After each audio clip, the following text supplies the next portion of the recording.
Begin with the latest in Israel tonight, as Israeli Prime Minister Benjamin Netanyahu says Israel's fierce offensive against Hamas in the Gaza Strip has only started. Netanyahu delivered the pronouncement in a nationally televised address today as Israel pressed ahead with a third day of heavy airstrikes in Gaza following Hamas's unprecedented and deadly incursion into Israel.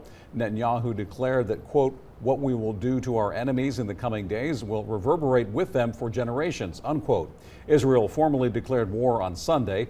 According to authorities on each side, the hostilities so far have killed around 900 people in Israel and more than 680 in Gaza. Alyssa Hefner spoke to a political science expert, a rabbi, and a reverend here in the East about the conflict in the Middle East. And she is live now with that story. Alyssa?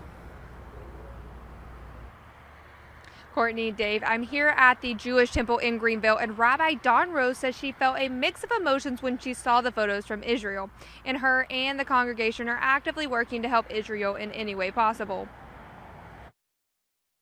St. Paul Methodist Church Reverend Jim Harry just got back to Goldsboro after a trip to Israel last month, taking many tours to the Holy Land. But now he fears for those they know who are still in the Middle East. Their primary concern and ours was personal. Is Mike okay? Is Steve okay? Is Mike's family okay?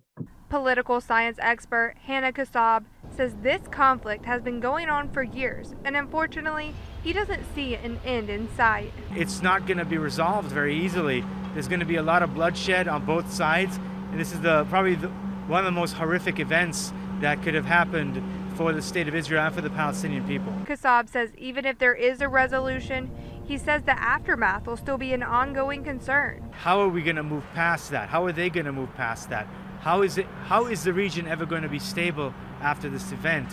What's going to happen to the Palestinian, the children, the women and children there? Rabbi Dawn Rose in Greenville said she once felt that peace was in the near future for the Middle East, but that now has been stripped away. Because everything is pushed back now, and what we hoped and prayed for is even further away. If you know anyone who may be affected by the attack, Rose reminds you to check on them. If you have Jewish friends, be aware of what they are going through. And as you speak about Israel, be aware of our struggle. According to the White House, at least 11 Americans have been killed in the Israel attacks, with still several unaccounted for. Reporting live in Greenville, Alyssa Hefner, WITN News. All right, thanks, Alyssa. And Professor Kassab said that the U.S. is already sending the 6th Fleet, which is a part of the Navy, to help in Israel in the now proclaimed war, according to Israel's Prime Minister Benjamin Netanyahu.